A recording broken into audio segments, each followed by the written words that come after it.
tardes. Las compañeras que estáis por internet, ¿nos escucháis bien? Sí. Sí. Vale, perfecto. Pues empezamos ya mismo. Pues nada, yo soy Guillem Domingo, soy técnico de vivienda del Observatorio IDESC y bueno, me voy a encargar un poco de dinamizar esta sesión de hoy, del bloque 2 del curso que se llama Resistencias y Organización Colectiva para la Defensa del Territorio como Bien Común. Creo que ya tuvisteis la primera sesión, ¿verdad?, de este bloque. Y bueno, en la sesión de hoy vamos a hablar de derecho a la vivienda y de luchas por el derecho a la vivienda, un poco cómo atraviesan las dinámicas especulativas al derecho a la vivienda y cómo lo podemos defender. Entonces, he preparado una presentación que, bueno, veréis que tiene bastantes datos y tal, pero voy a intentar como ir a las ideas principales y luego pues esta presentación tiene links, datos que podéis miraros y si hay alguna cosa la podemos comentar. Ya sé que todo el mundo que empieza una sesión de estas dice que no va a hablar para dejar tiempo para el debate. Yo también lo digo y muchas veces no lo hago. Entonces voy a intentar cumplir, pero bueno, si veis que bueno, vamos controlando el tiempo entre todas y mi idea era hacer 1 hora máximo explicando cosas y después abrimos el turno de palabra para debatir, que creo que es más interesante. Si veo que cuando llevo 1 hora no he terminado, pues voy a acelerar mucho y vamos a pasar al debate y a las preguntas que seguro que son más interesantes. Entonces, bueno, he titulado como la presentación, pues con bueno, como veis ahí, el derecho a la vivienda en Cataluña y en España, modelo de vivienda y luchas para transformar este modelo. Mi idea es compartir información, conocimiento sobre el estado del derecho a la vivienda en Cataluña y en España, desde una perspectiva de derechos, aportar algunas ideas sobre lo que son los sistemas de vivienda y la importancia de las políticas públicas y las leyes en la conformación del modelo de vivienda de cada territorio y presentar alguna experiencia de lucha por el derecho a la vivienda y a la ciudad, una de las muchas que hay. ¿Vale? Entonces, antes de entrar en materia, quería que nos preguntásemos todas para que vaya como planando un poco en toda la sesión, desde nuestra experiencia personal, pues 3 preguntas, ¿vale? La primera es si nuestra vivienda o nuestra forma de acceder a la vivienda, si es que hemos podido hacerlo, es asequible y es estable. Que pensemos un poco en qué cantidad de ingresos estamos dedicando al pago de nuestra vivienda y si prevemos que estos gastos pueden subir. Y esa primera pregunta, luego pensar si pensamos que la respuesta que nos damos a nosotras mismas es la misma para el resto de la población. Y como tercera pregunta, si pensamos que los poderes públicos, las instituciones, están actuando sobre esta cuestión y si conocemos luchas en este campo para tratar de garantizar el derecho a la vivienda. Estas 3 preguntas, que cada una las vaya pensando y luego las podemos retomar si queréis en el debate. Creo que hay una persona esperando. Hostia, muchas gracias. Vale. Bueno, pues nada, empiezo con este primer concepto que a mí me parece que, bueno, seguramente, no sé si será nuevo para vosotras, pero a mí me sirve un poco para enfocar la cuestión de las vulneraciones del derecho a la vivienda, que es el concepto de modelo sistema de vivienda, que sería el resultado de la combinación de distintos factores como el modelo político-económico, el marco legal, las políticas públicas, las formas de acceso a la vivienda que han predominado en la historia o la percepción política y social de la necesidad de vivienda y evidentemente también resultado de las luchas por el derecho a la vivienda. Entonces, el modelo de vivienda, ¿no?, define un poco de qué manera se accede o no a la vivienda y en qué condiciones en cada territorio. Entonces, bueno, yo siempre empiezo pues la presentación del caso de Cataluña y España con una afirmación que luego voy a intentar justificar, que es que nuestro modelo de vivienda, o al menos el modelo dominante, ha tenido resultados claramente negativos en términos de derechos. No creo que os diga nada nuevo, y eso no sucede solo aquí, sino en que en muchos territorios del mundo el modelo de vivienda no está garantizando esa necesidad básica humana. Ahora, viniendo a la sesión, pensaba que no solo ha dado resultados negativos en términos propiamente del acceso a la vivienda, sino también, por ejemplo, del derecho al medio ambiente, ¿no? Pues porque, por ejemplo, pues en nuestro país hemos visto cómo la burbuja inmobiliaria ha significado la destrucción, ¿no?, y urbanización de gran parte del territorio. Es decir, que es insostenible a nivel social, pero también a nivel ambiental. Yo sé que se está hablando en este curso, ¿no?, de territorio, de la vinculación entre ciudad, derechos y territorio. Creo que ahí hay una vinculación muy clara.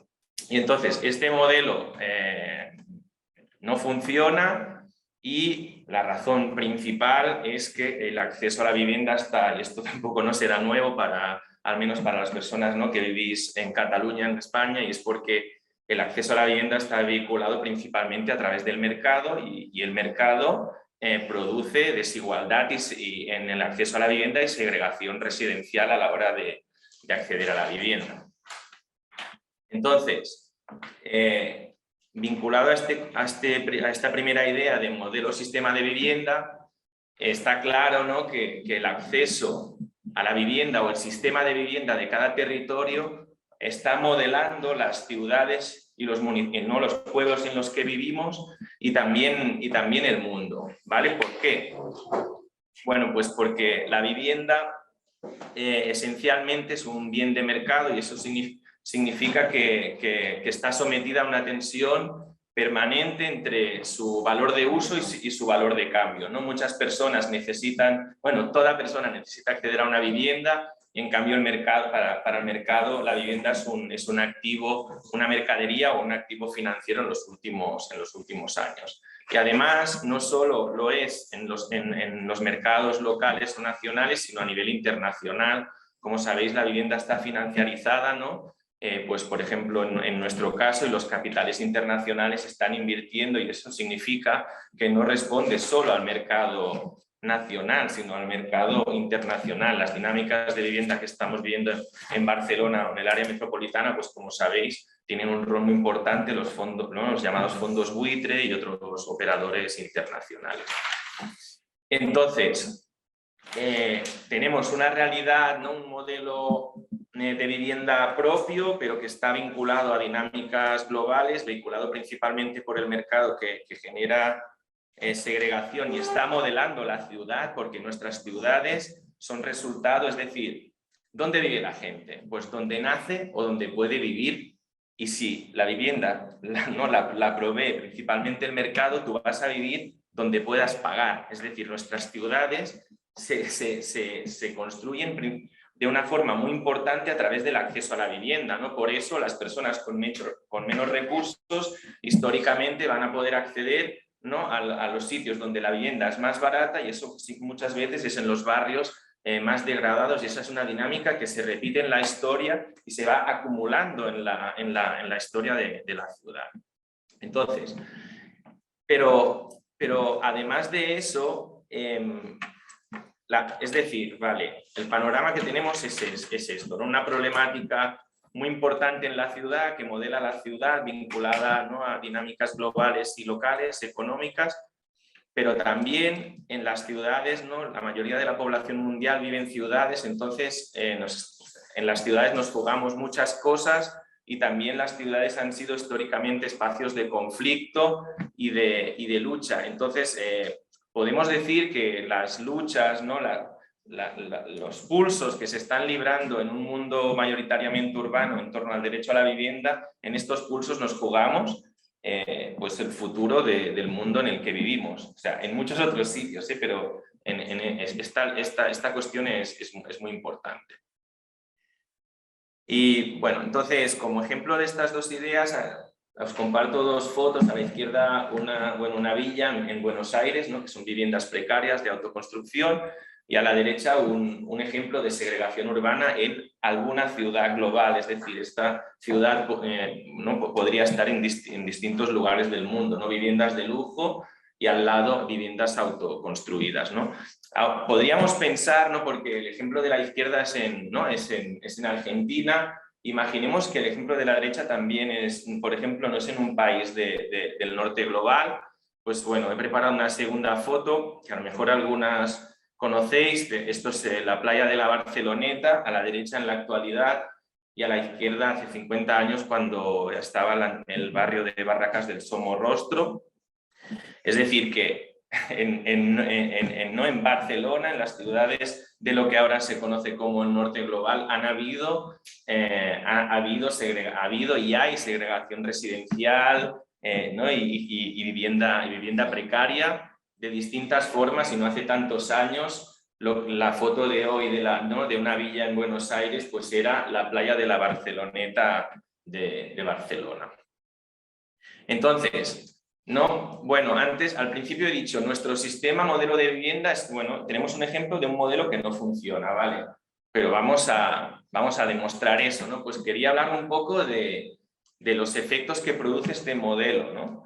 Como forma de demostrar que realmente está produciendo impactos negativos ¿no? muy graves sobre la vida de la gente.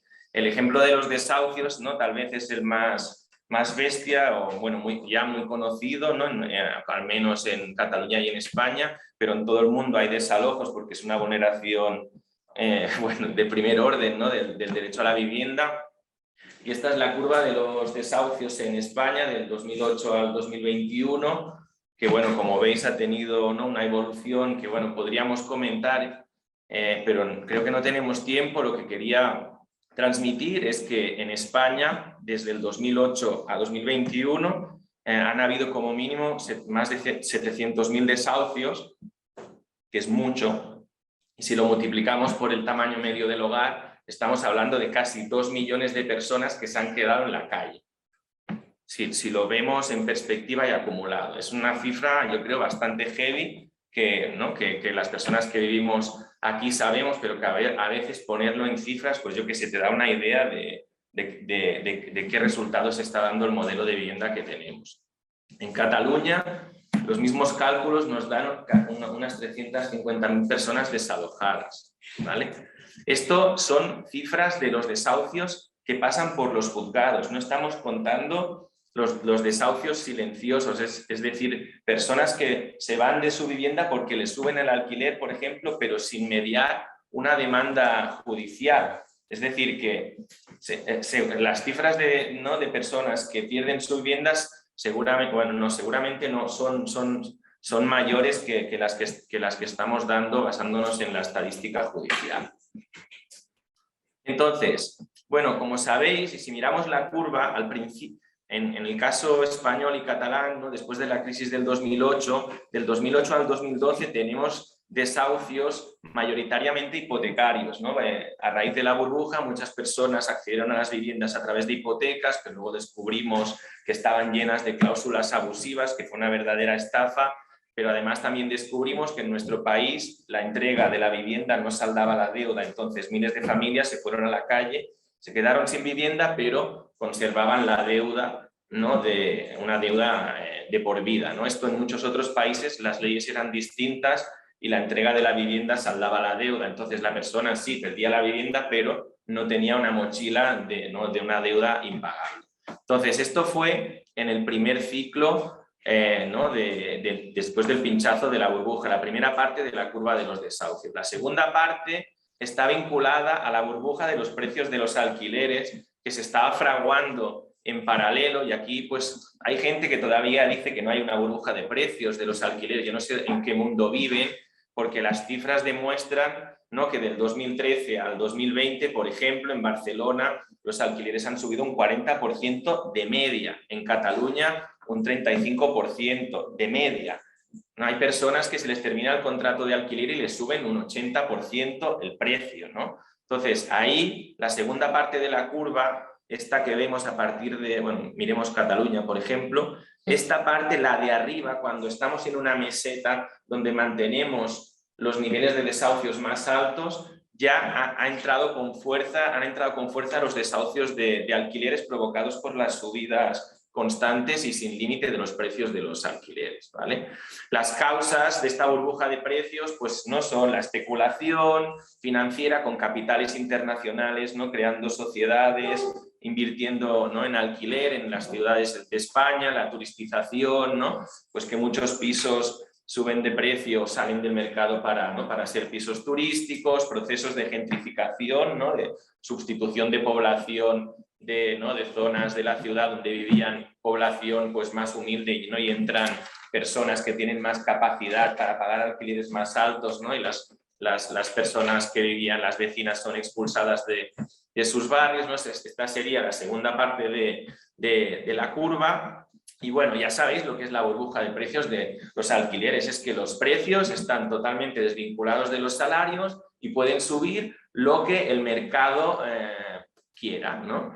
Tenemos algunos ejemplos, ¿no? Hay algunos datos, por ejemplo, de que las personas jóvenes deberían destinar el 120% de sus ingresos para pagar un alquiler en 2019 en Cataluña, es decir, que no pueden pagarlo o tienen que compartir el piso no de forma constante y tal. Aquí tenéis un gráfico de lo que es un indicador que es el esfuerzo para pagar el alquiler, ¿no? Porque se calcula que no se debería destinar más del 30% a pagar la vivienda y los suministros, es lo que marca el 30%, ¿no? Pues arriba tenéis el esfuerzo que es decir, aquí lo que vemos es qué porcentaje de esos de 2,5 el salario mínimo interprofesional representa la media del alquiler creo que esto es bueno, tenemos a nivel metropolitano y en Cataluña. Pues como vemos, una persona o una unidad familiar que tiene 2 sueldos y medio, ¿no? La referencia mínima del sueldo interprofesional, pues como veis, del 2015 al 2020 siempre está destinando más del 30% al alquiler. Aquí vemos cómo baja, ¿no? Como veis, el esfuerzo baja. ¿Esto por qué es? Porque se ha subido el salario mínimo interprofesional, es decir, baja el esfuerzo por eso, porque claro, si los salarios se mantienen constantes y suben los precios, pues el esfuerzo aumenta. Claro, de otra manera, si los salarios no suben, sería poder bajar los alquileres, ¿no? Que es lo que están proponiendo los movimientos sociales. Pero bueno, este es un poco el panorama de los alquileres en muchas ciudades de España. Como he dicho antes, están apareciendo en el mercado operadores oportunistas, invisibles, ¿no? Que tienen sede en Nueva York.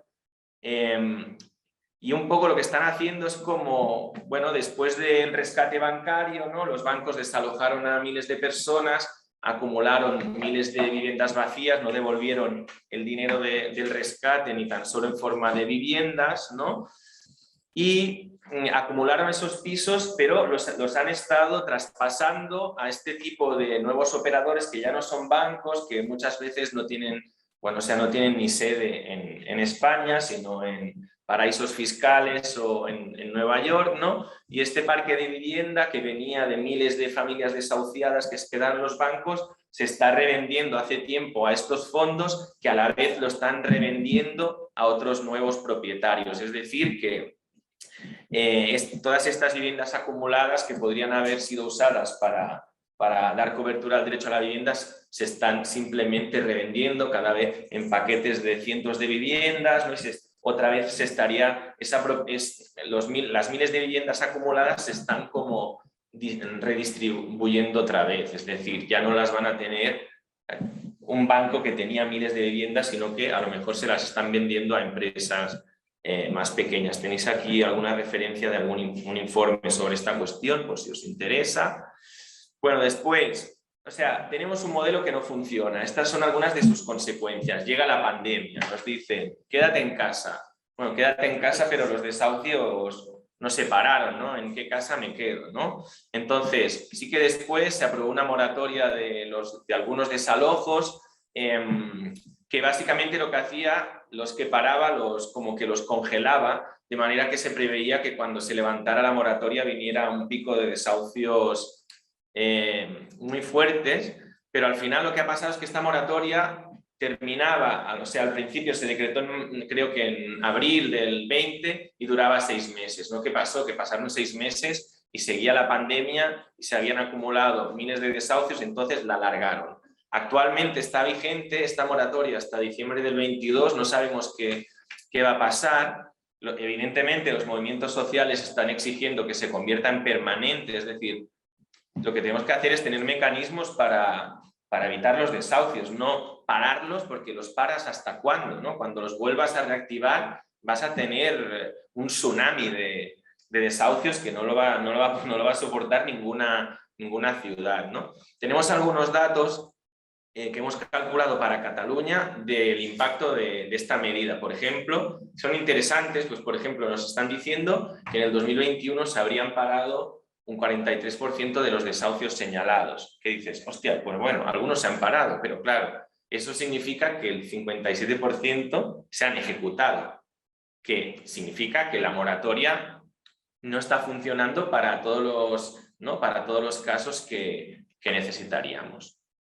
Bueno, el perfil de las personas, ¿no? que han sido desahuciadas, ¿no? Los movimientos sociales siempre han dicho que detrás de los números, que son impactantes, hay vidas. En Barcelona, por ejemplo, ya si sois de la ciudad ya lo sabréis, pero actualmente el 80% de los desahucios son de alquiler, es decir, que ahora mayoritariamente son inquilinas.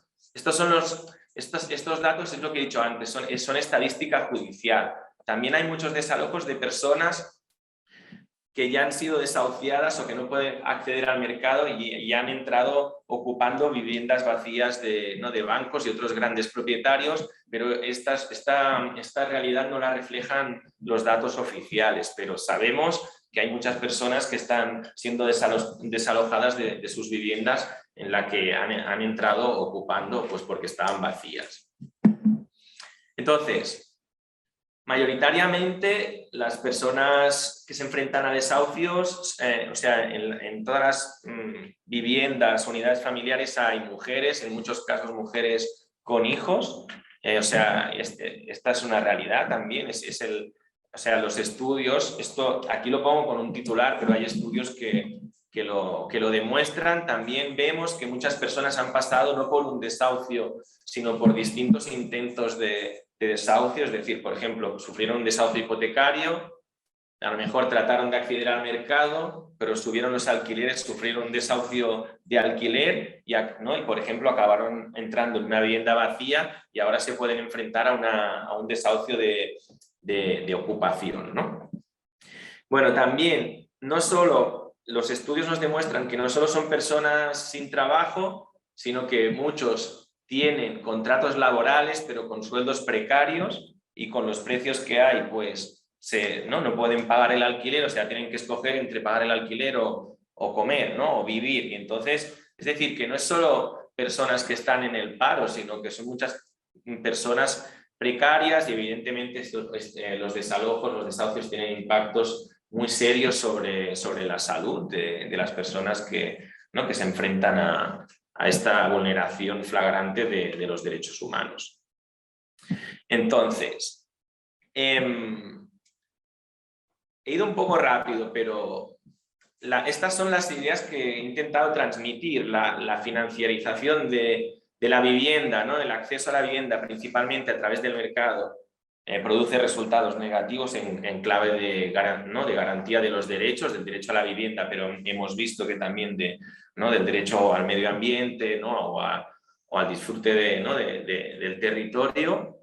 El sistema de vivienda, el modelo de vivienda que tenemos no está funcionando en Cataluña y en España, ¿no? Los resultados están a la vista, podrían ser distintos los resultados, pero son los que son.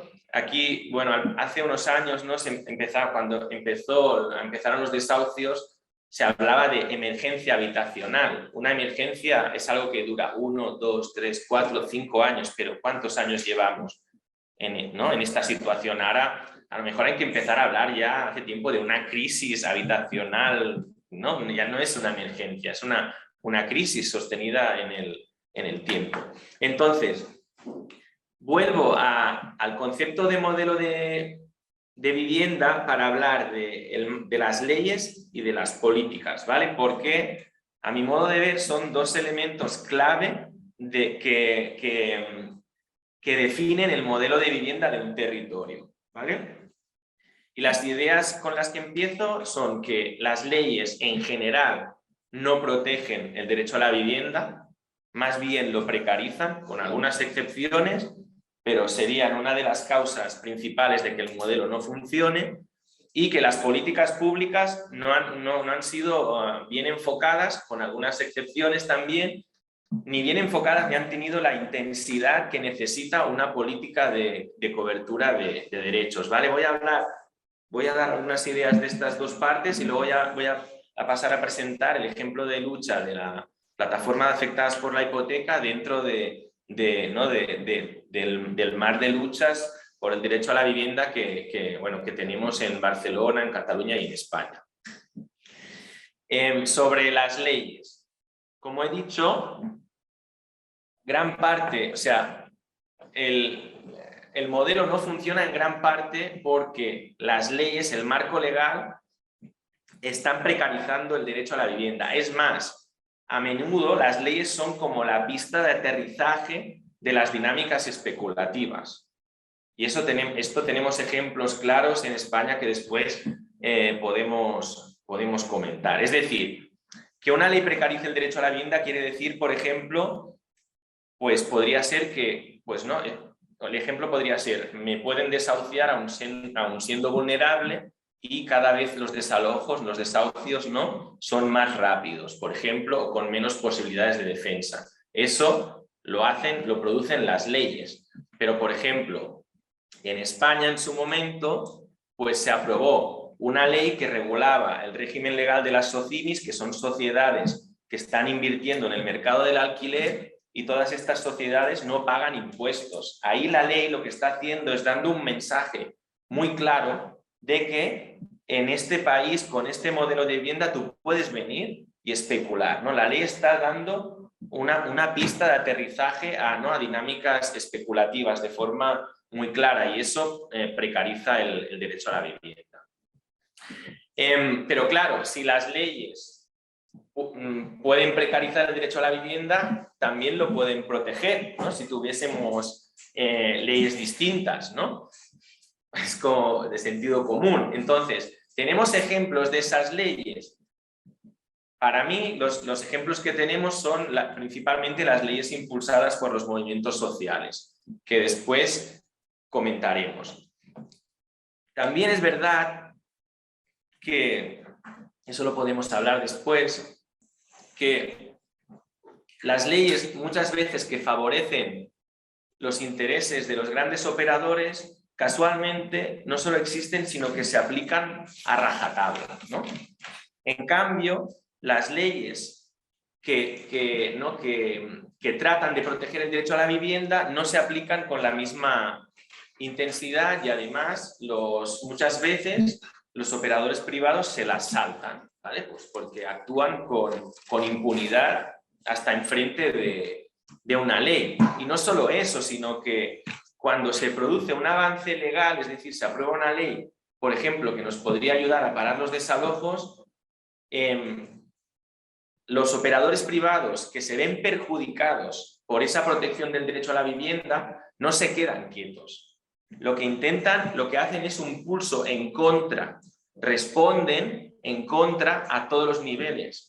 O sea, no solo presionan a los políticos, sino que, por ejemplo, pues impugnan esas leyes, ¿no? Tienen a muchos abogados y abogadas que ponen demandas en los juzgados para tratar de que el Poder Judicial tumbe esas leyes o las inaplique. Es decir, que cuando se aprueba una ley que protege el derecho a la vivienda, los operadores privados no se quedan quietos y dicen, muy bien, se ha aprobado la ley, perfecto. voy a dejar de desahuciar, sino que responden, ¿no? Por eso yo creo que hay que hablar, cuando hablamos de las leyes, hay que hablar de un pulso. Es decir, las personas o la parte de la sociedad que quiere cambiar el modelo de vivienda y promueve leyes favorables a su protección, hacen el pulso a favor de la protección del derecho a la vivienda a través de las leyes. Pero del otro lado hay operadores, actores que están haciendo un pulso hacia el otro lado. Es decir, es una dinámica, ¿no?, de fuerzas que está viva, entonces siempre, ¿no?, puede ser que se avance, pero luego el otro tratará de que, ¿no?, de que se retroceda. Hay una disputa en torno a las leyes porque son las reglas del juego, ¿no? Entonces, pues claro, todo el mundo quiere que las reglas del juego favorezcan a lo que defienden, ¿no? Bueno, entonces aquí os ponía algunos ejemplos, ¿no?, de por qué las leyes pueden impulsar, pues, por ejemplo, los desahucios, la burbuja de los alquileres. La ley hipotecaria en España es un ejemplo, ¿no? La entrega de la vivienda nos salda la deuda. En la mayoría de países del mundo eso no es así. Entonces, ahí una ley está produciendo desahucios, ¿no?, directamente. O, por ejemplo, como sabéis, pues en España los contratos la duración de los contratos de alquileres se redujo de 2009 a 2013 de 5 a 3 años. Eso fue a través de la reforma de una ley. Lo que estás produciendo ahí es una precarización del derecho a la vivienda de las inquilinas, ¿no? Después, por ejemplo, se ha vuelto a aumentar a 5 o a 7 años en función de si el propietario es persona física o jurídica. Es la idea esta de pulso, pero bueno, que la idea es que hay leyes que precarizan el derecho a la vivienda. Creo que esto está bastante claro también. Lo que decía, leyes que lo protegen, pues por ejemplo, la ley catalana contra los desahucios y los cortes, que fue impulsada por los movimientos sociales, que después hablaremos un momentito de ella si tengo tiempo, o por ejemplo la ley catalana de contención de los precios de los alquileres, que también fue impulsada, ¿no?, por los movimientos sociales. Fijaros que ambas leyes han sido impugnadas al Tribunal Constitucional y anuladas. La de regulación de precios ha sido anulada totalmente en el Tribunal Constitucional, es decir, ya no está funcionando en Cataluña, y la ley contra los desahucios y los cortes, bueno, una parte fue impugnada, luego se recuperó, ha sido ampliada, pero ahí está, ¿no? Y ahora recientemente ha sido ampliada y de nuevo ha sido impugnada al Tribunal Constitucional. Es decir, es un marco legal que se produce un avance, pero no tiene estabilidad porque hay una reacción en contra, ¿no?, de esa protección legal del derecho a la vivienda. Entonces, vale, otro elemento clave del modelo sistema de vivienda, las políticas públicas. Y antes hemos dicho, las políticas públicas, en el ejemplo que estamos usando, han estado mal enfocadas o no han tenido suficiente intensidad. ¿Por qué? Bueno, uno, falta de planificación. Es decir, si la vivienda es un derecho y vamos a hacer políticas de vivienda, vamos a tener que pensar cómo damos cobertura a ese derecho el año que viene, pero en 10 años también y en 15 años también, ¿no? Es decir, no se planifica cuántos médicos o médicas o personal sanitario, enfermeras, hospitales se necesitan, o maestros, para dar cobertura, ¿no?, a los derechos a la salud y a la educación. Pues lo mismo hay que hacer con la vivienda. ¿Qué pasa en nuestro modelo? Y los defensores de nuestro modelo que dicen, no os preocupéis, el mercado, la oferta y la demanda ya lo regula todo, aquí no hacen falta políticas públicas, no hace falta pensar a 10, 15 años, no pasa nada. Esto, la ley de la oferta y la demanda. Claro, entonces es como si dijésemos, no, pues la sanidad, no, pues ya está, sanidad privada, ya está el mercado, ¿no? Ya está, ya... No, pues no, eso no funciona, ¿no? Entonces, falta de planificación, infrautilización de posibilidades, por ejemplo, una falta de presupuesto clarísima. Cataluña y España no llegan al 0,4% del PIB a políticas de vivienda. Por ejemplo, no sé, Holanda y Suecia destinan el 3% de su Producto Interior Bruto. Claro, si tú no pones recursos, no hay políticas, ¿no? Puedes escribir cosas muy bonitas, en leyes, en planes, pero al final las políticas de derechos significan inversión, ¿no? Pues no hemos invertido. No tenemos, bueno, tenemos un parque de vivienda social y bueno, pública o de alquiler social bajísimo, no llega al 2%. En los países más avanzados de Europa tienen el 10-15%, esto se dice mucho también, seguramente lo conocéis. Hemos tenido, ¿no? Dentro de los procesos que hemos explicado, miles de viviendas vacías, inutilizadas, sin cumplir su función social, ¿no? Por ejemplo, el censo de 2011, que está desactualizado, hablaba de unas casi 500.000 viviendas vacías en Cataluña. Los últimos datos más recientes, que solo nos dan cifras de vivienda vacía de la banca, nos hablan de unas 30.000 viviendas, ¿no? Que algunos dicen, ya son muchas menos que en 2011. Bueno, pero son 30.000. Es que 30.000 viviendas no las tiene ni la administración pública en Cataluña, ¿no? No las tiene 30.000 viviendas de alquiler social. Es decir, que por ejemplo los bancos o los fondos buitre tienen más vivienda ahora en Cataluña vacía que las administraciones públicas para hacer políticas, para que veamos un poco cuál es el panorama, ¿no? Bueno, se ha fomentado ¿no? el acceso a la vivienda a través del sobreendeudamiento, la compra, no se ha fomentado el alquiler o las formas alternativas de acceder a la vivienda. Bueno, esto también, ¿no? En la época de la burbuja se desgravaba la compra, ¿no? Y ahora se sigue haciendo, se dan ayudas de alquiler, pero por ejemplo, es decir, que pueden ser captadas directamente por el precio del alquiler, porque si los propietarios saben que se va a dar una ayuda a los jóvenes, ¿no? Si el joven va a tener ese dinero, pues yo puedo subir el alquiler y esa ayuda me la como yo. Otro error histórico, y esto a mí me sorprendió, yo no descubrí, bueno, yo creo que, o sea, todas sabemos que no tenemos vivienda de alquiler social, ¿no? O públicas en Cataluña y en España, ¿no? Pero ¿por qué no la tenemos? ¿Porque no se ha construido a lo largo de la historia? Pues no.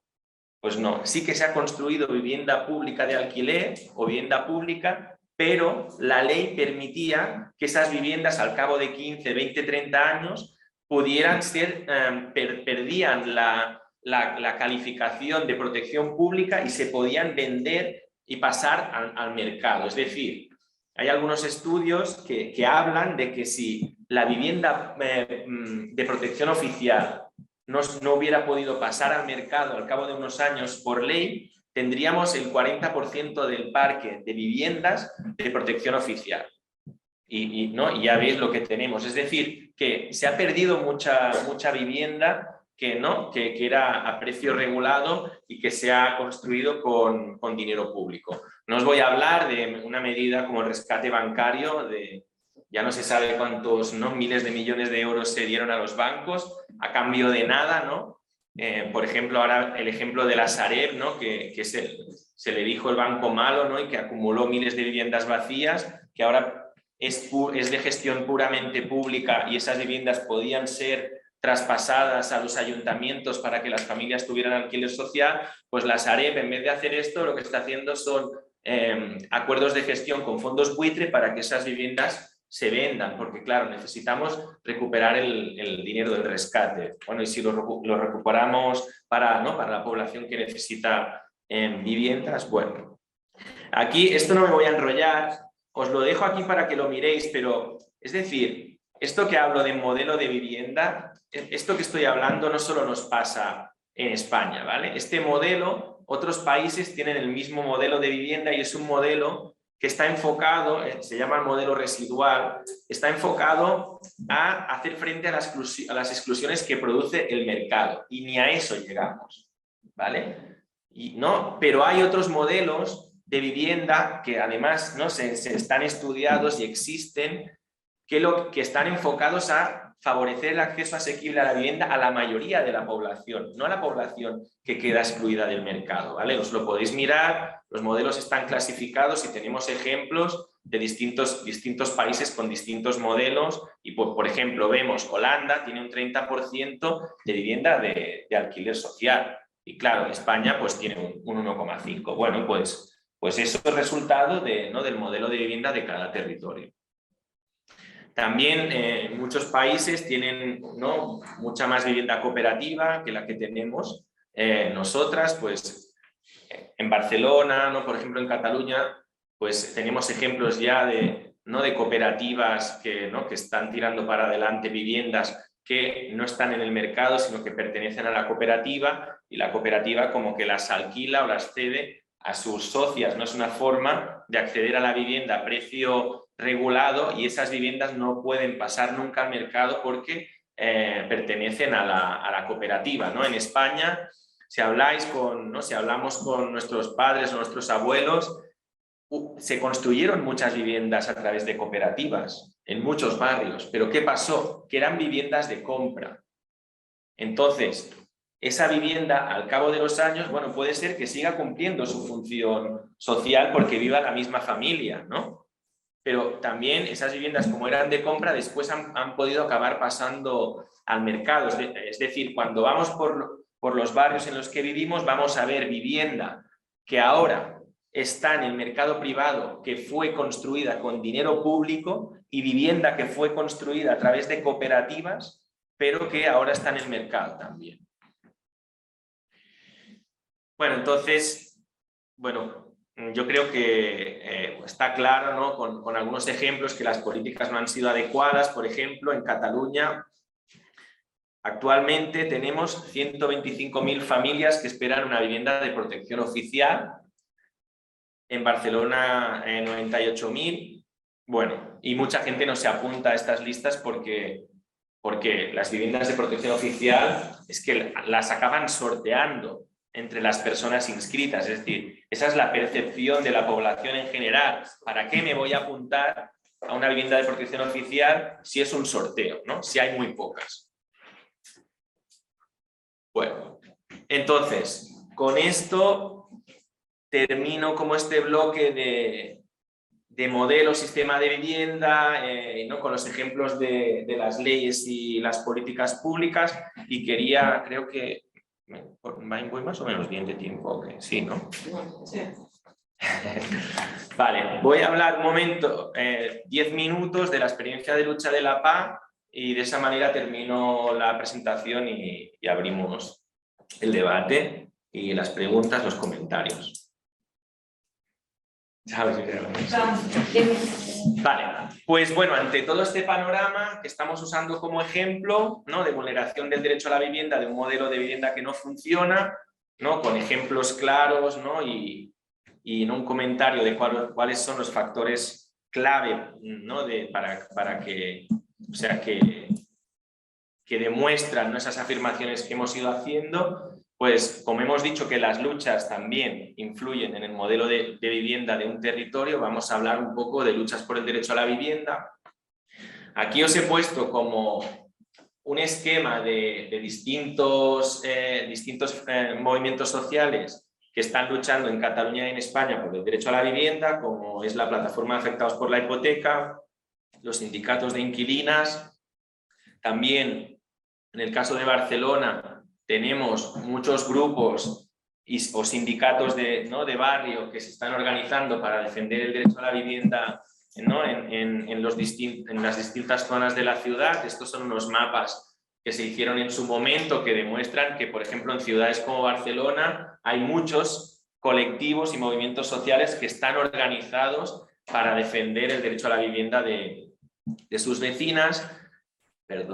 Y entonces, bueno, también creo que hay que nombrar las cooperativas de vivienda en cesión de uso, ¿no?, que están trabajando para tirar adelante modelos alternativos, ¿no?, de acceso a la vivienda fuera del mercado. Pero yo me voy a centrar en el ejemplo de la plataforma de afectados por la hipoteca, que es uno.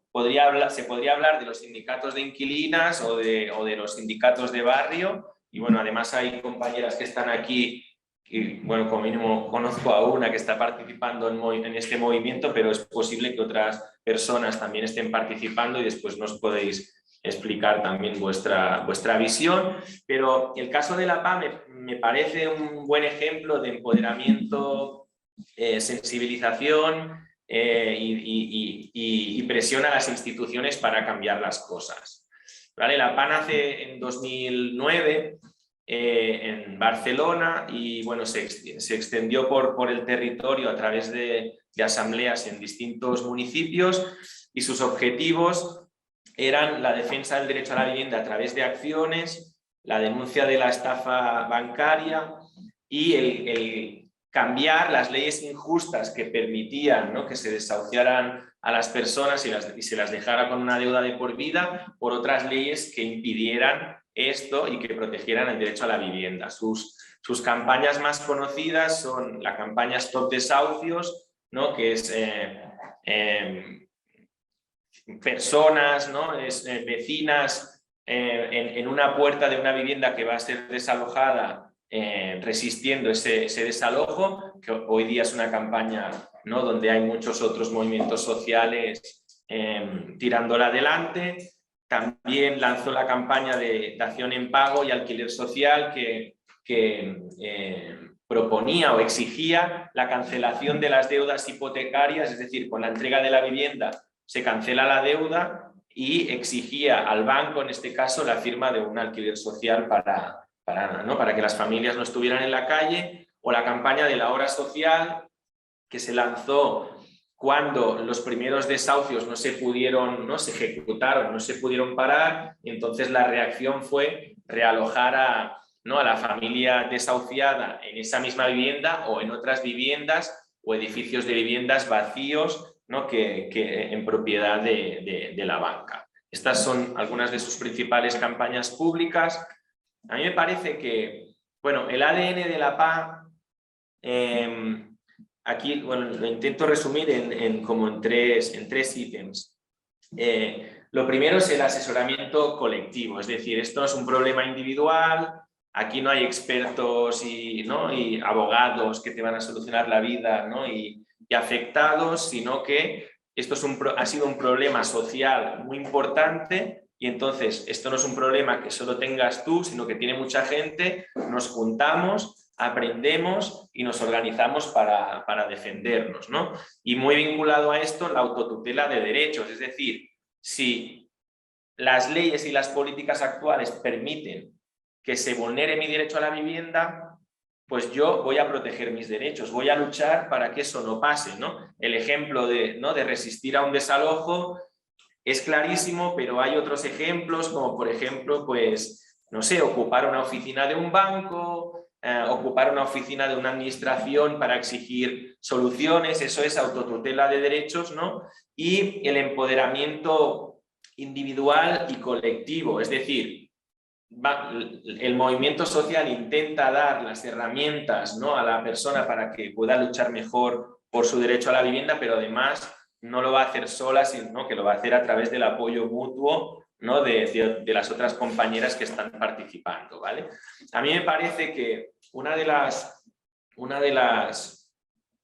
cosas para mí muy interesantes de la PA es que y del movimiento por el derecho a la vivienda en general, es que sus acciones son el espejo de lo que las instituciones no garantizan y de las soluciones que se necesitan para proteger el derecho a la vivienda, ¿no? Por ejemplo, si tú, Estado, institución, no haces leyes para parar los desalojos, ¿no?, o no haces pisos para realojar a las personas que son desahuciadas, pues nosotras vamos a detener los desalojos y vamos a realojar a las familias que se quedan en la calle. Lo que quiero decir es que las acciones no son solo desobediencia, sino que están señalando las soluciones, ¿no? Cuando una para un desahucio, lo que está diciendo es: no vamos a permitir que esta familia se quede en la calle y exigimos que se cambien las leyes para que se paren los desahucios. Cuando se ocupa una vivienda vacía de un banco, lo que estamos diciendo es: como tú no realojas, lo hacemos nosotras y queremos que esta vivienda pase a ser de alquiler social, ¿no? Esta cuestión, para mí, otro ejemplo muy bueno son las leyes que se han propuesto, como la ley contra los desahucios y los cortes de Cataluña, y que se han aprobado, que luego hemos visto, ¿no?, pues que han sido respondidas ¿no? con presiones para intentar desactivarlas, pero para mí son un ejemplo de esta dinámica de la PA y del movimiento por el derecho a la vivienda en Cataluña y en España. Entonces, algunas otras cosas que me parecen interesantes de la PA, que ha trabajado mucho la sensibilización social y la activación de la empatía de la mayoría de la población. Es decir, tratando como de que la lucha no sea solo la lucha de las personas que se enfrentan a un desahucio, sino tener la solidaridad mayoritaria de la población. Y ahí se ha hecho un trabajo muy interesante a nivel comunicativo para llegar a todo el mundo. Por ejemplo, y aquí pongo un ejemplo, que es un vídeo que la PA ha publicado distintos vídeos que podéis ver en su canal de YouTube. Yo pongo el ejemplo de un vídeo que se llamó Mensaje a los votantes del PP. Este vídeo se hizo porque la PA quería cambiar la ley a nivel estatal para detener los desahucios, ¿no? Y el Partido Popular estaba en el gobierno y tenía mayoría y bloqueaba ese cambio de leyes, ¿no? Pues la PA, además de muchas acciones en la calle, publicó, por ejemplo, vídeos que le hablaban a los votantes de ese partido, en el sentido de decir, no somos bichos raros, somos personas, ¿no? como la mayoría de la población, que no somos malos, no somos ocupas malos, ¿no? Como se está ahora lanzando este mensaje, ¿no? por los medios, sino somos la mayoría de la población en dificultades, que nos van a desalojar y necesitamos que se cambien las leyes y pedimos tu apoyo, tu solidaridad. Otra característica de la PA que me parece interesante es una acción multinivel, es decir, todo tipo de acciones en la calle, juzgados, oficinas de instituciones, presiona a los ayuntamientos para que hagan políticas distintas, presiona a los territorios para que hagan políticas distintas, presión ¿no? en los parlamentos regionales y en el Congreso, es decir, intentar estar como en todos los frentes, ¿no? para hacer el máximo de acciones para trabajar, para conseguir proteger el derecho a la vivienda. También se ha hecho un trabajo interesante de recursos jurídicos abiertos, es decir, si una asamblea de la PA cualquier asamblea, por ejemplo, colaborando con juristas o con quien sea, produce un escrito jurídico o de cualquier tipo que va a permitir que una persona use ese recurso para parar un desalojo, ese escrito no se lo queda la PA o esa PA. Lo va a publicar en internet, de manera que todas las herramientas que se van produciendo en la lucha se comparten para que sean recursos no solo para todas las PAs, sino para otros movimientos y para toda la población. Y entonces, ahora sí que ya termino con este ejemplo que me parece interesante de hasta dónde puede llegar, dónde ha llegado la lucha por el derecho a la vivienda como potencia, pero también con los límites que hemos explicado antes, que es el ejemplo de la Ley contra los desahucios y los cortes de Cataluña, que se aprobó en 2015, se impulsó a través de una iniciativa legislativa popular que significó recoger 150.000 firmas de apoyo para llevar esa propuesta de cambio de ley al Parlamento. Se necesitaban mínimo 50.000, se recogieron 150.000 y esa propuesta se puso a debate en el Parlamento. No fue recoger las firmas, llevarla al Parlamento y ya está, se hace la magia, sino que hubo mucha presencia en la calle para recoger las firmas, pero presión también a los partidos políticos que estaban contra la ley para obtener una mayoría favorable a la aprobación de la ley. Hubo acciones en la campaña electoral, en mítines, es decir, fue una campaña fuerte de recibir apoyo de entidades sociales, pero también de hacer presión en la calle para conseguir introducir varias medidas, pero creo que las más destacadas son el alquiler social obligatorio para detener los desalojos impulsados por grandes propietarios y la prohibición de los cortes de agua, luz y gas. siempre en situaciones de familias que están o personas que están en exclusión residencial y en su vivienda habitual. Entonces, como esta ley costó mucho de tirar adelante, se aprobó por unanimidad, pero ha sido impugnada hasta en 3 ocasiones al Tribunal Constitucional. La versión original se impugnó, pero se consiguió que con el cambio de gobierno a nivel estatal el Estado retirara el recurso, por lo tanto se salvó esta parte de la ley que había sido impugnada. Entonces después se amplió esta ley y fue impugnada otra vez y esa ampliación quedó anulada, pero entonces se volvió a ampliar, ¿no? Esto fue en 2022 y ahora de nuevo las medidas de alquiler social obligatorio para grandes propietarios estarían vigentes en su totalidad, pero de nuevo ha sido impugnada al Tribunal Constitucional. Es lo que os decía, ¿no? De la acción-reacción. También estamos viendo cómo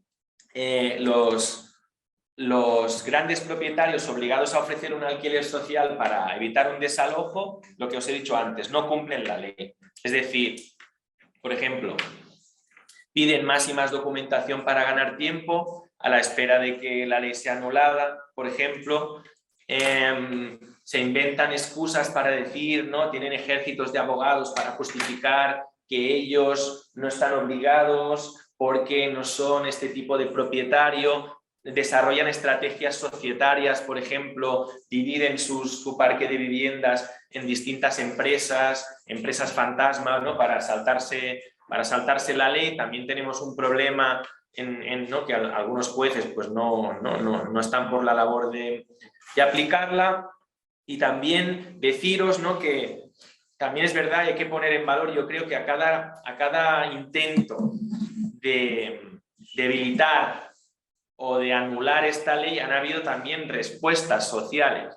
Además de protestas, pues como os he dicho, la ampliación de la ley en 2019-2022, en 2019 fue impugnada y anulada y los movimientos sociales reaccionaron y automáticamente propusieron una nueva ampliación. Es la idea que os decía de pulso. Vale, entonces, bueno, hemos hecho algunos informes que intentan como identificar qué resultados de protección han tenido estas leyes, ¿vale?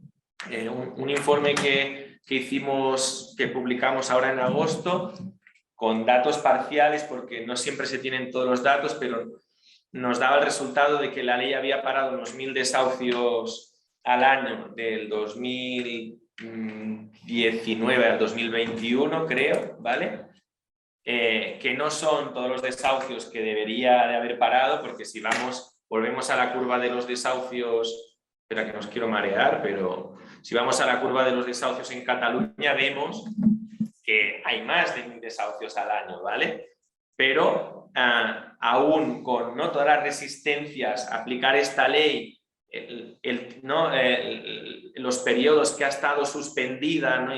y está siendo cuestionada sistemáticamente, pues bueno, tenemos algunos datos de alquileres sociales firmados y, por ejemplo, en la parte de medidas para impedir los cortes de agua, luz y gas, sí que tenemos datos más potentes, por ejemplo, que desde el 2015 que se aprobó se habrían detenido unos 200.000 cortes de suministros. ¿Por qué? Porque estos resultados son más importantes, porque la parte de medidas de pobreza energética no fue impugnada en su momento, entonces ha permanecido funcionando desde el 2015, ¿vale?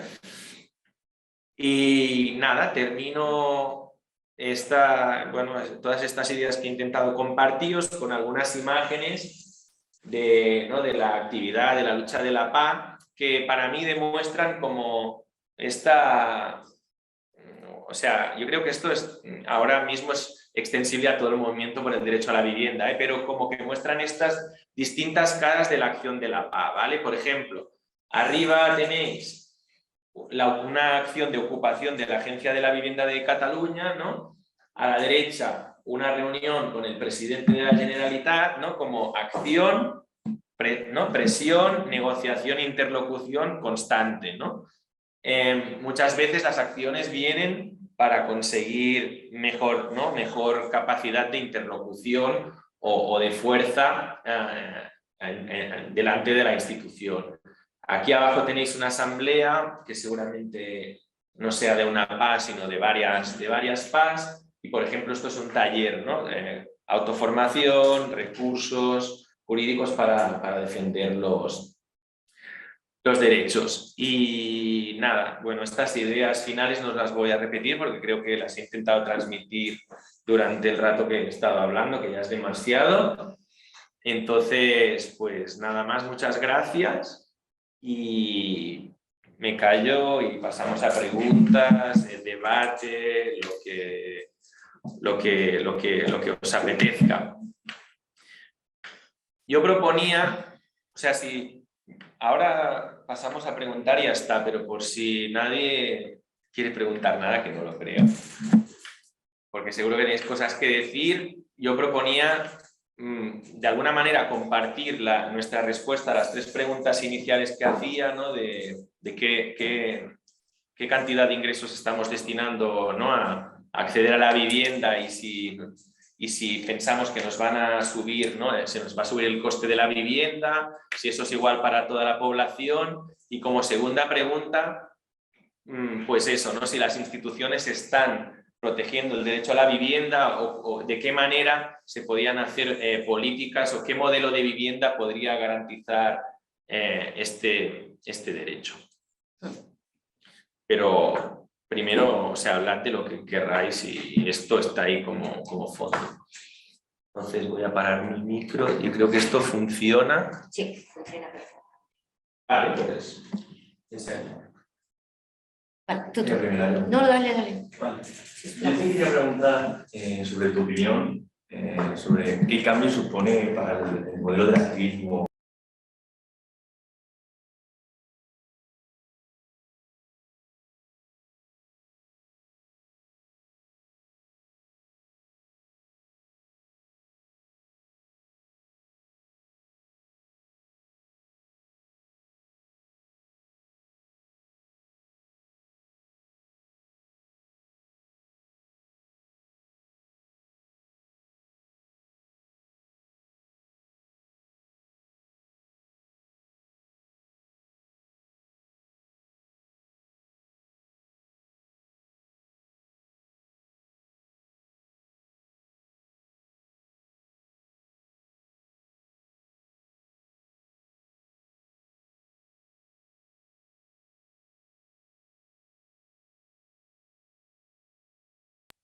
¿Ahora escucháis?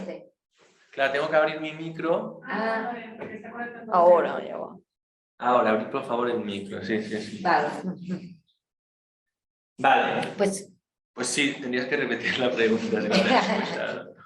¿Qué cambio supone para el modelo de activismo en la lucha por la vivienda, el cambio creo que de importancia desde la plataforma afectada por la hipoteca hacia el sindicato de hipotecas? Como bueno, lo que decía, que a nivel intuitivo se ve que a nivel de oposición social y de acción institucional a mí me parece que cambian bastante, y era un poco tu opinión, pero también del resto para ver qué influencias hay. Bueno, sí, no sé, también, bueno, si hay que, o sea, porque hemos puesto ejemplos de luchas de Cataluña y España, pero tal vez hay compañeras que no tienen tantos elementos para entrar en este debate más específico. Lo digo en el sentido de que si alguien quiere preguntar, ¿sabes? Que no conozca lo que es ni la PA o el sindicato de inquilinas, que lo puede hacer. Y yo, bueno, intento dar una respuesta breve según mi opinión, pero, o sea, yo creo que las luchas de la PA y del sindicato de inquilinas en bastantes partes son comunes, es decir, pues no sé, por ejemplo, para mí, por ejemplo, la campaña Nos Quedamos, ¿no? Del sindicato de inquilinas, pues, por ejemplo, tiene sus matices, pero en realidad es como un stock de desahucios, ¿no? Renovado, ¿no? Con pero con una visión, ¿no? de vecinas que están en un barrio, que no aceptan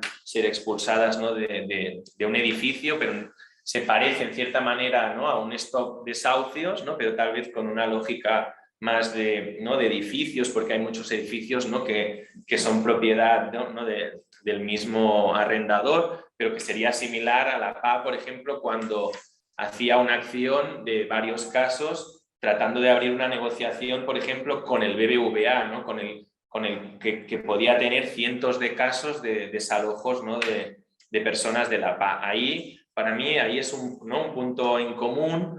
Tienen un modelo, alguna similitud, ¿no? también de las asambleas, ¿no?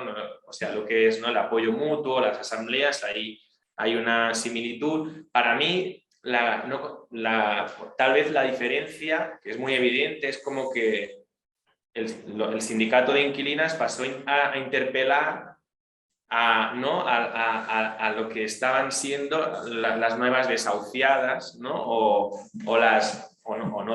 en riesgo de desahucio, ¿no? de subidas abusivas.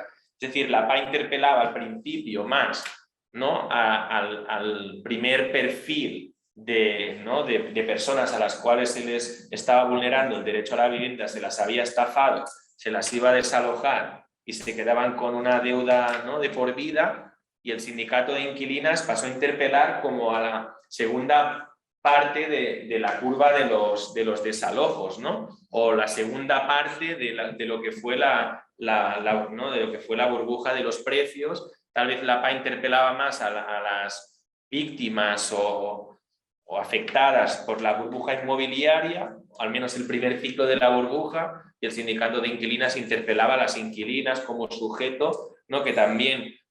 a veces cuando miras aquí no lo tenemos, pero cuando miras los desahucios por tipo, por ejemplo, o sea, los datos son que desde 2013 ya la mayoría de desahucios eran de alquiler, pero en ese momento no se estaba interpelando al sujeto inquilinas, ¿no? En el sentido de vámonos a juntarnos, vamos a defender nuestros derechos.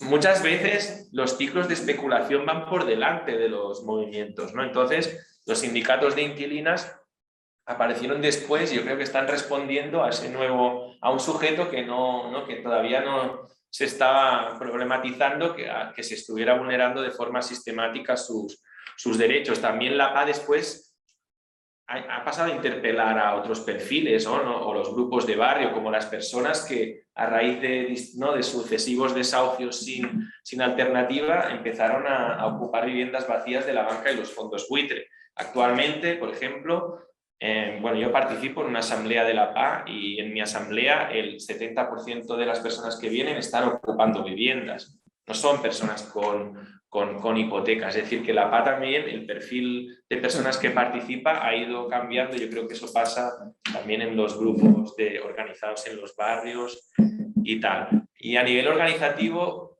no sé, bueno, claro, a nivel legal el sindicato de inquilinas es un sindicato, ¿no? Pero no conozco también el modelo organizativo más allá de asambleas y tal. O sea que no sé si te sirve la respuesta, pero ahí va.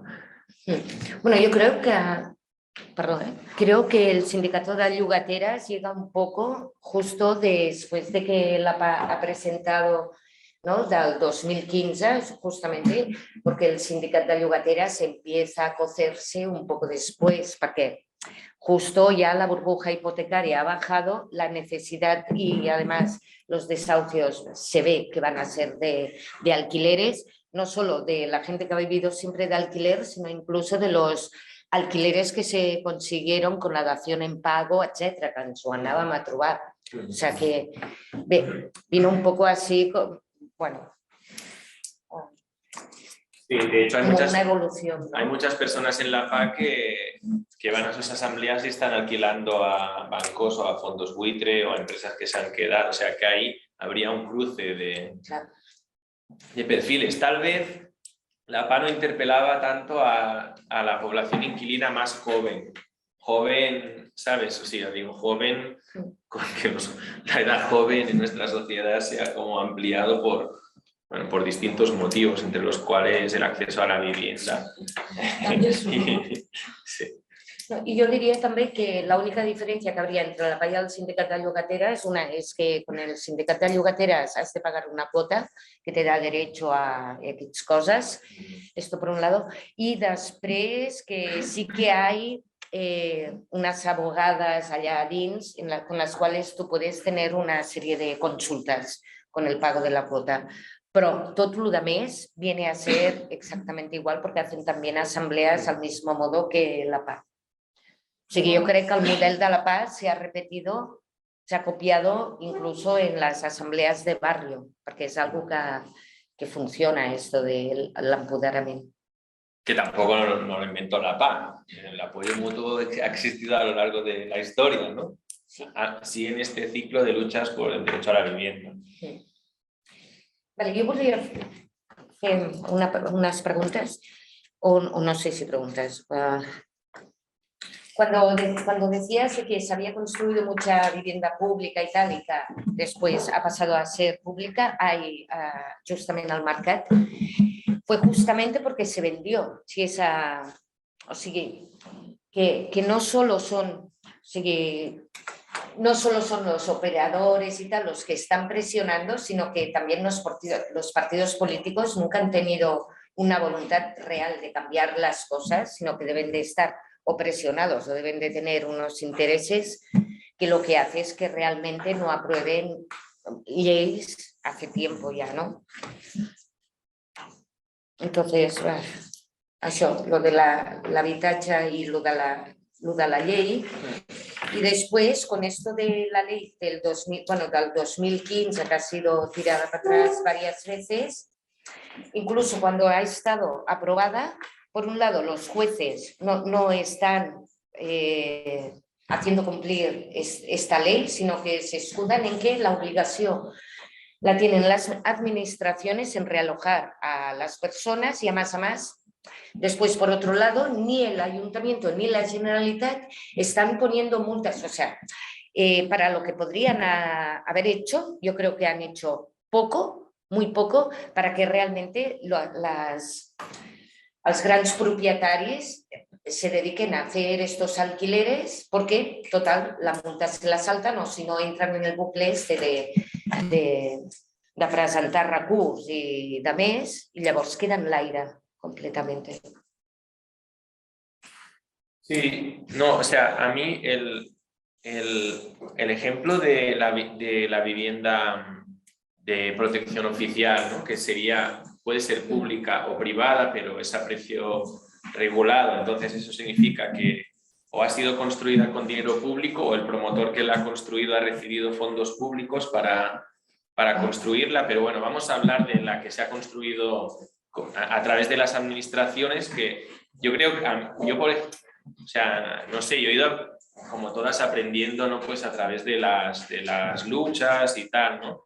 Y, por ejemplo, si podéis consultar este estudio de la pérdida de vivienda de protección pública, es bestial porque pone cifras y, claro, porque siempre estamos diciendo es que no tenemos vivienda de protección oficial, pero cuando descubres que sí que ha habido, pero que mayoritariamente se ha perdido, claro, entonces aún te indignas más, ¿no? Y está claro que esto forma parte del modelo, de nuestro modelo de vivienda. Es decir, en un momento dado se empezaron a hacer políticas, ¿no? De apoyo público para favorecer que partes de la población pudieran acceder a la vivienda a precio más asequible, pero esas políticas a la vez ¿no? iban a responder a esa necesidad temporalmente y no tuvieron la voluntad de que esos recursos no se desperdiciaran. Por ejemplo, yo muchas veces he discutido con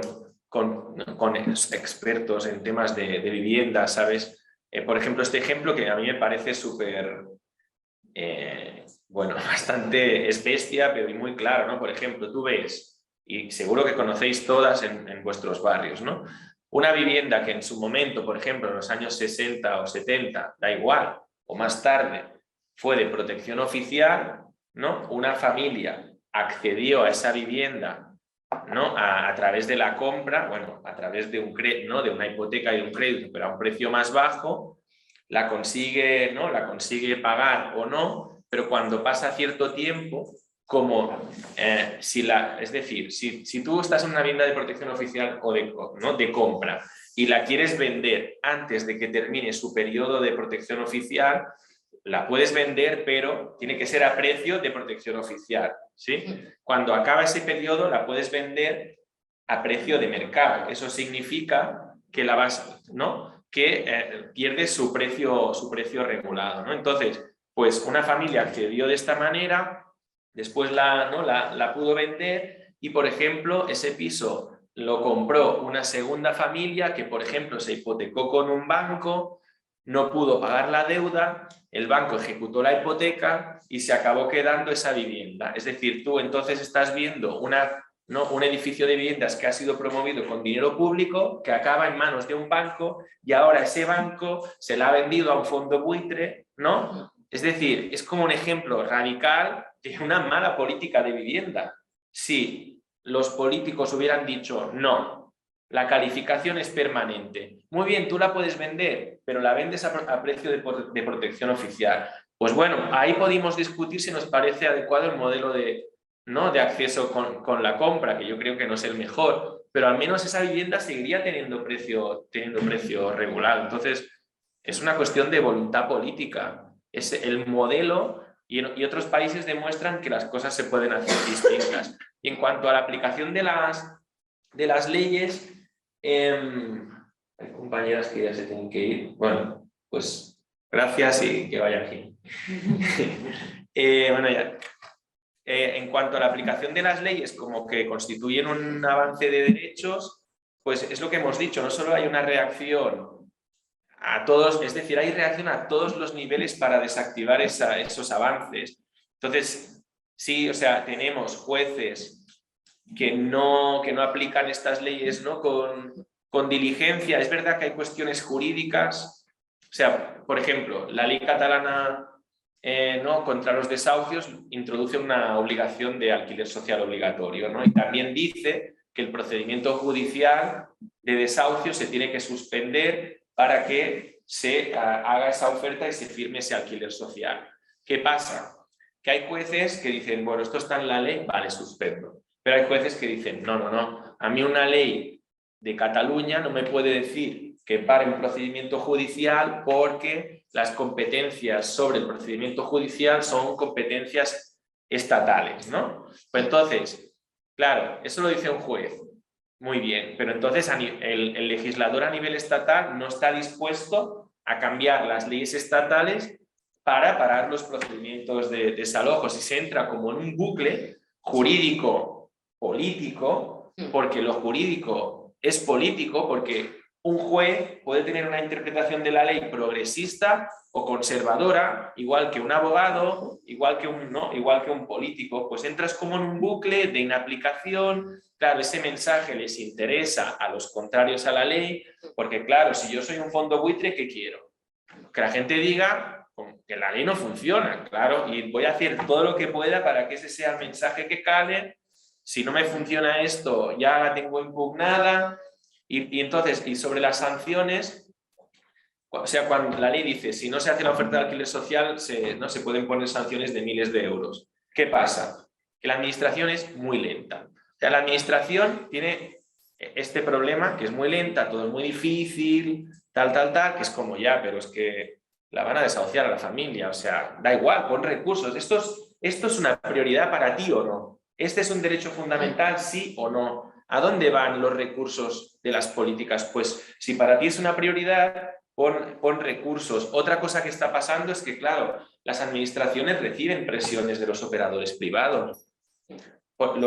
Se conocen, por ejemplo, casos es decir, los bancos o los fondos buitres, por ejemplo, amenazan a los funcionarios con llevarlos a los tribunales porque, ¿sabes?, esa administración ha puesto a personas, por ejemplo, a hacer ciertas políticas. Esta gente hacen todo tipo de técnicas para desactivar los intentos de proteger los derechos. Eso es una realidad, o sea, tenemos que ser conscientes de eso. Entonces, ¿qué necesita eso por el otro lado? Pues más recursos, determinación, o sea, no sé, ¿sabes?, valentía, porque estamos hablando de un derecho fundamental, pero bueno, lo que hay al otro lado, o sea, cuando vas profundizando y viendo lo que hay, bueno, es que bueno, hay gente que está presionando mucho. Y perdón, has dicho que la ley catalana se ha derogado, ¿no? Se ha derogado, se ha anulado la ley de contención de precios catalana. Ah, la de contención de precios de alquiler. Sí, Vale, sí. vale, vale. Y la ley antidesahucios se anuló una ampliación de 2019 que extendía la obligación del alquiler social obligatorio, la extendía de los casos de hipoteca y de impagos de alquiler, la extendía a las extinciones de contrato y algunas situaciones de algunas ocupaciones en viviendas de bancos y fondos buitre. Eso se amplió en 2019, fue impugnado. Se anuló por un tema de formas, ¿no? Porque el Tribunal Constitucional dijo que se había aprobado con un decreto ley y tenía que ser con una ley. Entonces los movimientos sociales dijeron, vale, pues ahora vamos a hacer una ley.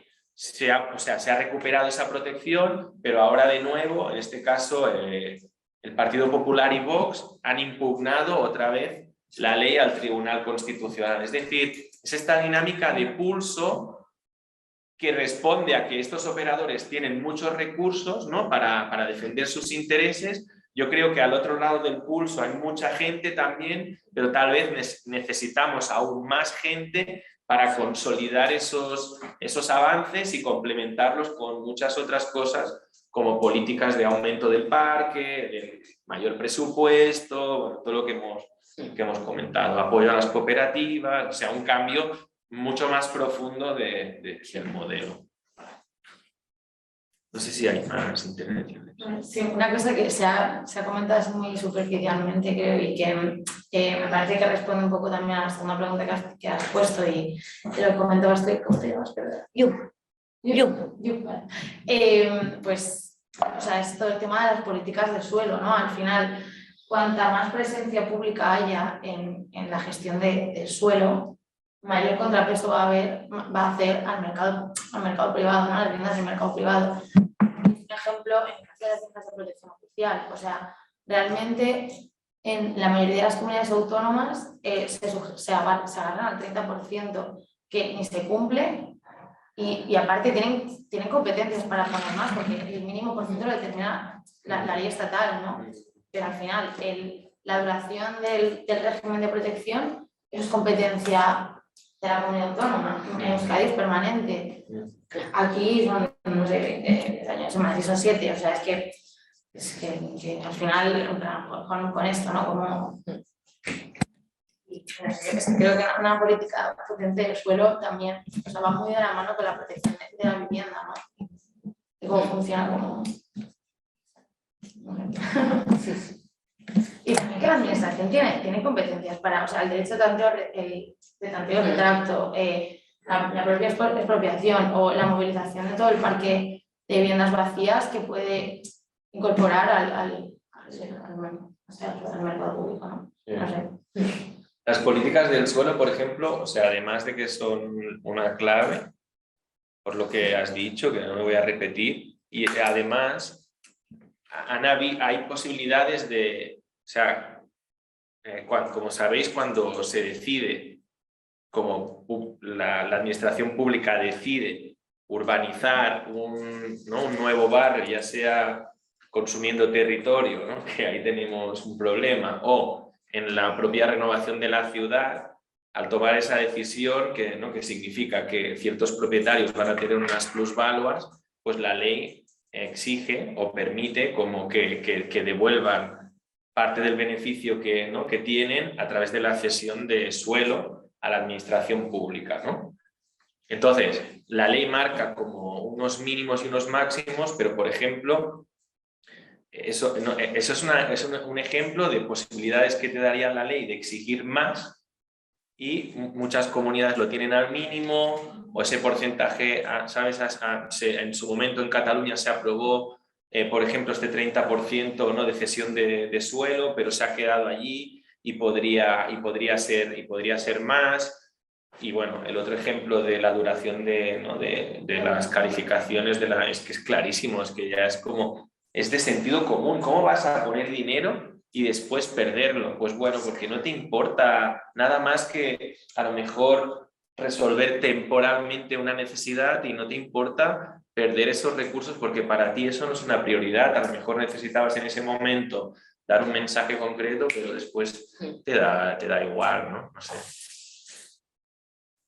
Y una contradicción que hace la Generalitat, ¿no?, es subastar justamente vivienda que le llega porque no hay gente heredera y tal, y se dedican a, ¿no?, a subastar estas viviendas que podrían servir para parque público, por un lado, i després que hay una ley, ¿no?, de pisos vacíos y tal del 2007 que tampoco se está desplegant ni tienen voluntad de realmente decir, hostia, pues todas las viviendas que han estado 2 años vacías, ¿no?, pues ens la fem nostra. O sea, aunque es como contradictorio, aprueban una ley que parece súper garantista, ¿no?, aquí en Cataluña, pero después están haciendo cosas completamente contrarias a tener vivienda pública o de fácil acceso. O sea, no sé.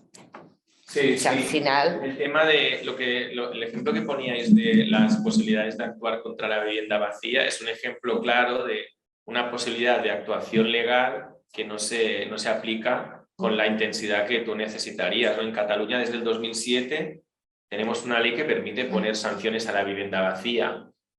¿Tú estás viendo a los ayuntamientos de la Generalitat haciéndolo? Pues muy poco. Cuando se ha hecho ha sido porque han presionado los movimientos sociales. Es decir, tenemos una es decir, hay leyes que vulneran el derecho a la vivienda y las que lo protegen están infrautilizadas, no se aplican con intensidad, no se ponen recursos. O sea, ahí hay una decisión política detrás. Sí, total. No quieren actuar, o por ejemplo, la ley dice, puedes sancionar las viviendas vacías que lleven más de 2 años vacías. Pues si tú cambias ese artículo y pones, puedes sancionar las viviendas que lleven vacías más de 6 meses, pues podrías sancionar más. ¿Por qué no bajan? Hay comunidades que pueden actuar a partir de 1 año vacías. Por ejemplo, en Cataluña 2 años. En otros sitios no existe ni esa posibilidad. Bueno, pues eso depende del modelo de vivienda, de las políticas, que son políticas públicas, leyes, exigencia social, presión, un poco lo que he intentado plantear hoy de cómo funciona toda esta cuestión. Y Ana, no me quiero olvidar del chat. Ha habido algunas compañeras que han compartido ejemplos también, ¿no?, de reacciones como de represión a movimientos sociales y, ¿no?, como forma de coartar esa respuesta. También la misma compañera decía, ¿no?, que el acceso a viviendas de alquiler social muchas veces se exigen como unos mínimos de recursos que dejan fuera a personas que no llegan a esos recursos mínimos, que eso es una paradoja.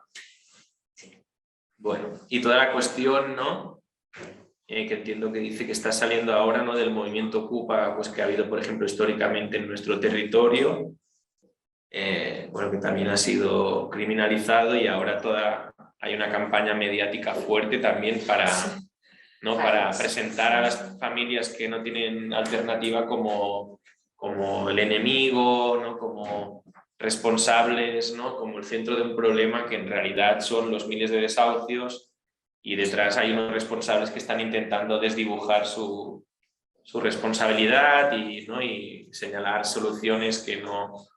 Porque, por ejemplo, toda la cuestión de los ocupas, ¿no?, lo que comentaba Yuma antes, ¿no?, se está hablando de poder desalojar las ocupaciones en 48 horas, pero ¿eso soluciona el problema? Lo que hace es agrandarlo. Esas familias van a la calle, si no tienen alternativa van a tener que volver a ocupar. En realidad, lo que están proponiendo es precarizar aún más a las personas que acceden a la vivienda de forma precaria, ¿no? Bueno, este es un poco el panorama que tenemos, y bueno, y es así porque hay intereses contrapuestos, ¿no? La correlación de fuerzas es la que es, entonces ahí está el tablero, ¿no?, y produce los resultados que producen. En la presentación, para no ser tan pesimistas, no, yo creo que no, porque a veces señalando lo que no funciona, es decir, vamos a poner ejemplos, ¿no? solo cambiando un artículo de una ley se podría hacer que las viviendas de protección oficial fueran de calificación permanente. Sí. Por ejemplo, eso es muy fácil de hacer, igual de fácil que es hacer cambios para precarizar el derecho a la vivienda, ¿no? Usando las leyes que tenemos con contundencia, con valentía, intensidad y recursos, se podían parar los desalojos, se podía movilizar la vivienda vacía. Si en el presupuesto que se está discutiendo en Cataluña y en España la vivienda fuera una prioridad y pasásemos del 0,4 al 1 o al 2, veríamos cómo se pueden construir muchas más viviendas sociales para jóvenes y para familias que se enfrentan a desalojos y todo tipo de personas que lo necesitan. Es decir que, ¿no? O rehabilitar, sí, al final como...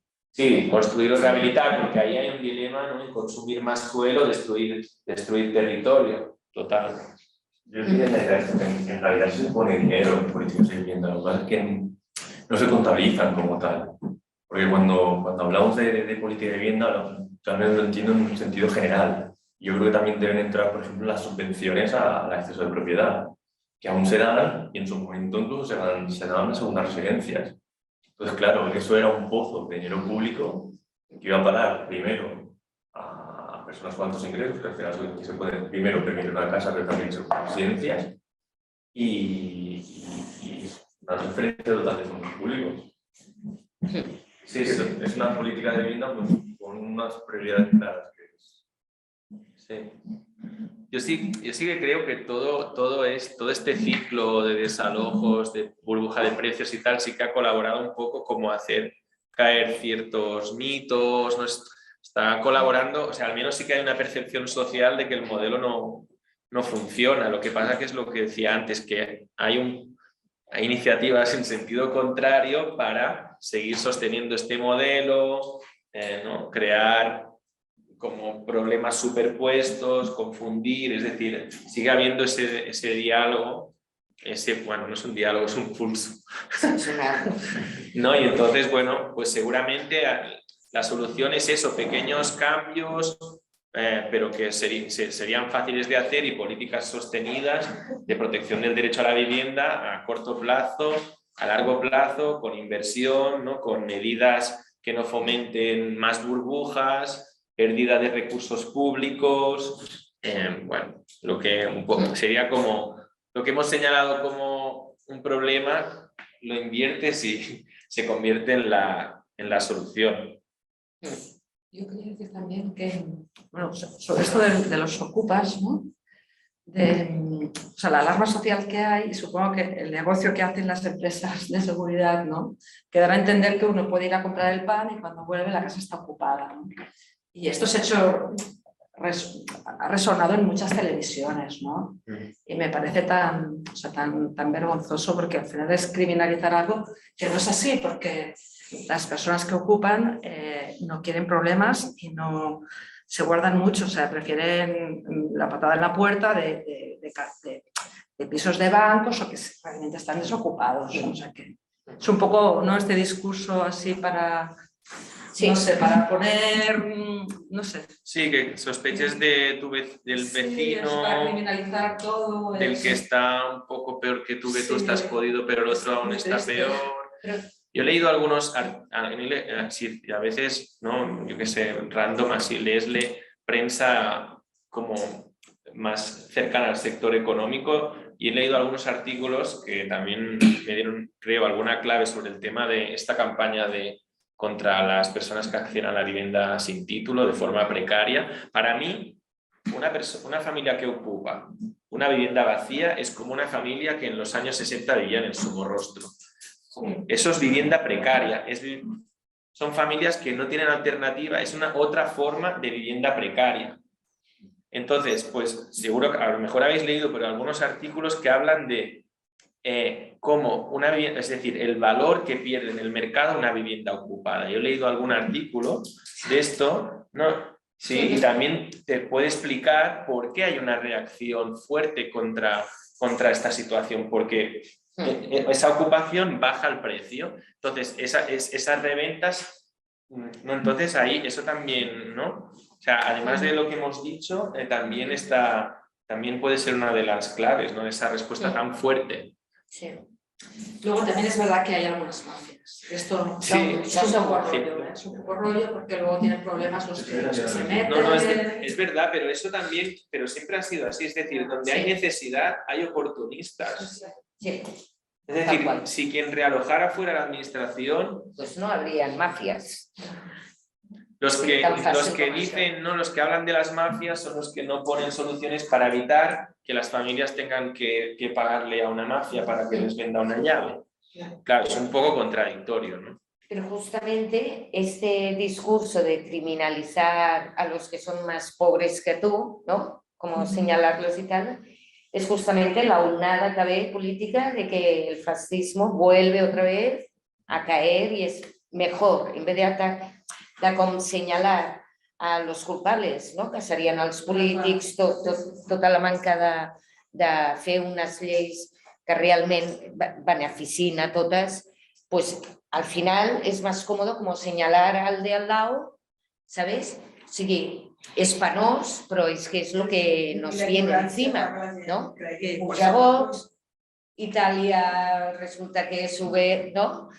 Llavors, des de la crisi, amb ells, els poderosos, ja els interessa que entre nosotros nos vayamos machacando, que és justament aquesta campanya.